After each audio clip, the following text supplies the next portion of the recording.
With us for the next 25 minutes are Dr. Jake Dunning. He really is the man, head of emerging infections at Public Health England, and our global health correspondent Tulip Mazumdar. So, to our first question. Well, it's a disease a bit like flu. It spread from China rapidly around the world.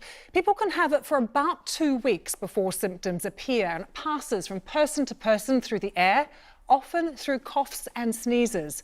So how do you know if you've got it? Well, among the symptoms are fever, a dry cough and muscle pain. Jake, this sounds a lot like the flu. How is it different? So the viruses are very different. They're two completely different family of viruses, but the symptoms are actually quite similar.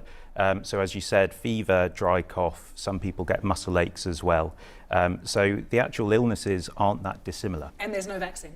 There's a vaccine for flu, and we also have some antiviral treatments for flu. We don't have those things yet for coronavirus. So, Tulip, if you have these symptoms that we've just shown people, should you go and get tested if you can in your country, or should you automatically stay at home and self-isolate?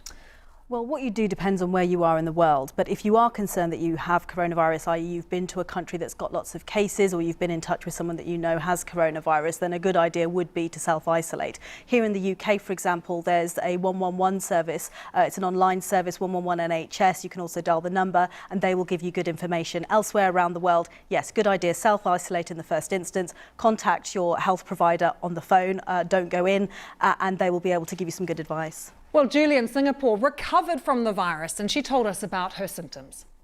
When I was going through the critical stage, one of the things that I encountered was really breathing. It felt my lungs were going in overdrive. They were really making an effort. You know, it's not like normal days, right? When we're not even conscious of how we breathe. It was just so laborious trying to get from my bed to the bathroom, which was like, 5 meters away. Just walking to the bathroom, and it was just challenging. So good to see Julie has recovered. Jake, is breathing one of the main causes of concern?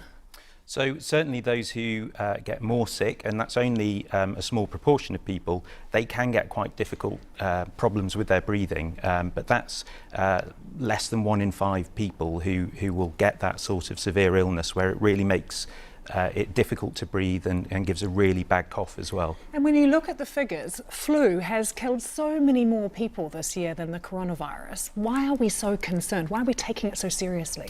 So this is a new virus, so very few people have immunity to this virus so far, because they haven't seen it before. And also it's spreading quite quickly around the world. So there's a potential for a lot of people to become infected very quickly and become infected before we've developed a vaccine and before we have effective treatments available. And it's older people that are the great concern at the moment. If that's the case, Jake, why are they shutting schools and universities? So in some countries, not all, they have made the decision to close schools and universities, and that's based on how bad things are in their particular country and also what they think are the best measures at the time to put in place to try and control this. And it's really about trying to keep people apart. Once you try and do that, you really need to think about closing things like schools and universities so that can happen.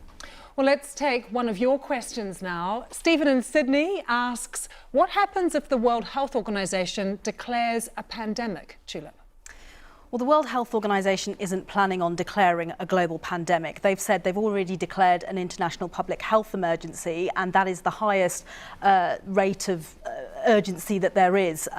So declaring a pandemic wouldn't necessarily change anything. What they say at the moment is that there are a number of linked epidemics in different parts of the world, mainly in China, South Korea, Iran and Italy. In other countries, they say it's still containable. They say it's actually still containable internationally at this time, and that at the moment this isn't a pandemic. Now, I must say, if you speak to some other scientists, they are saying that we are transitioning into that period of a global pandemic if we're not in one already. But what the World Health Organization says that practically what we do, nothing will change if you call it a pandemic, and actually that might just panic people, and sort of some countries might just say, okay, well, it's here now, there's not much we can do, when actually there is still a lot countries can do to contain this.